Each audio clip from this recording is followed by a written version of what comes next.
Once upon a time, in a vibrant kingdom in Kasoa, there was a wealthy prince named Kwabena. Despite his riches and royal status, Kwabena was a humble soul who deeply desired to understand and connect with his people. He believed that true worth lay not in wealth but in kindness and compassion. In the heart of sun-kissed fields lay a humble village called Menskrum. Life there was simple, yet vibrant with culture and stories passed from one generation to the next. Among the villagers lived a young woman named Alma, an orphan raised by her aunt after her parents passed away when she was just a baby. Though her aunt provided her with shelter, she never showed Alma love. She treated her like a servant, giving her the hardest chores and the worst food. But Alma never complained. Instead, she greeted each day with a smile. Her heart was pure gold, gentle, kind, and full of gratitude. She had the kind of beauty that stopped people in their tracks, dark, radiant skin that glowed like polished ebony, full curves shaped by hard work in nature, and eyes that held the warmth of an African sunset. Though many admired her from afar, most were too intimidated by her quiet dignity to approach her.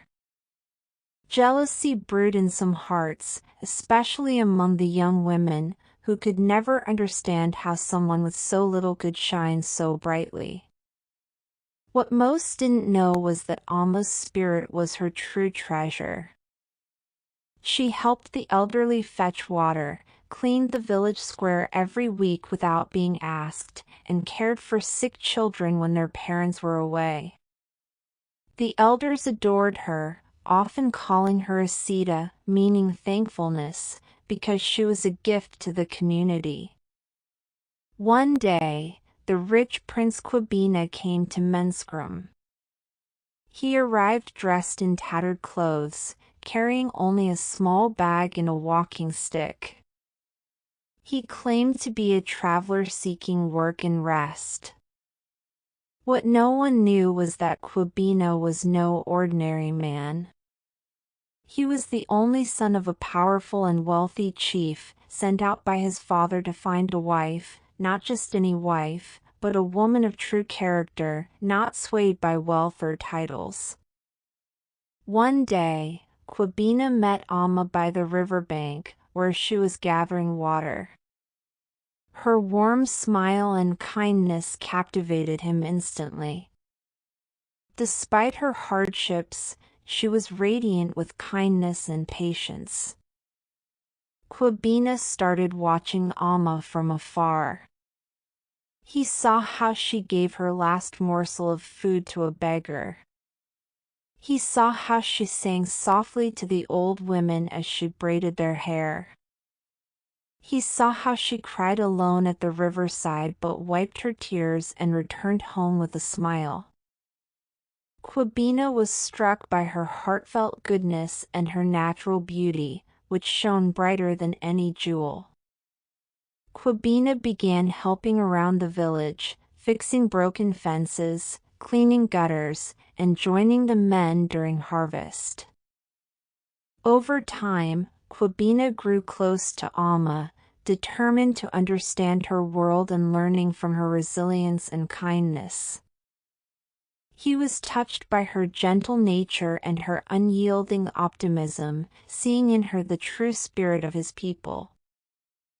Their bond grew quietly, rooted in laughter, long walks, and shared stories under moonlight. Alma didn't know he was rich, and Kwabena never gave her a reason to suspect. Eventually, he asked her, "If I had nothing but this smile and these hands, would you still choose me?" She replied, "Even if the world gave me gold and diamonds, I would still choose a heart that is kind." That night, Kwabena knew he had found the one.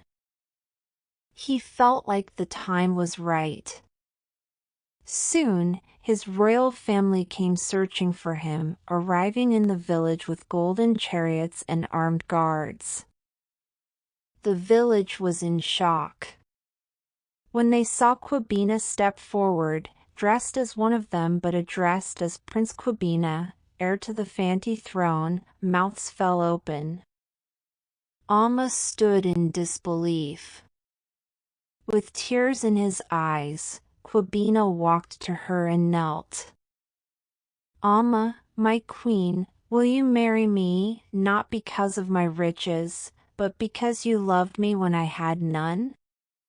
Alma felt overwhelmed but happy, realizing that their bond was genuine, built on understanding and mutual respect. The entire village erupted in joy. Quibina promised to ensure that she would never face hardship alone again and to create a future where she could thrive. Her aunt, ashamed and regretful, tried to make amends, but Alma, ever gracious, forgave her. Their wedding was the most beautiful the village had ever seen, celebrated with drumming, dancing, and joy for days. And though she now lived in a palace, Alma never forgot her roots. She returned to Menskrim often, building schools, caring for the elderly, and ensuring that no child suffered as she once did. Prince Quibina and Princess Alma worked together to improve the lives of those in their community, proving that even the richest can learn from the gentlest and most humble hearts. Their love story became a symbol of humility, kindness, and the idea that true wealth is measured by the goodness in one's heart. And so, the Black Beauty with a heart of gold became Queen Alma, beloved by a kingdom, and her story lived on as a tale of humility, love, and the power of a pure heart.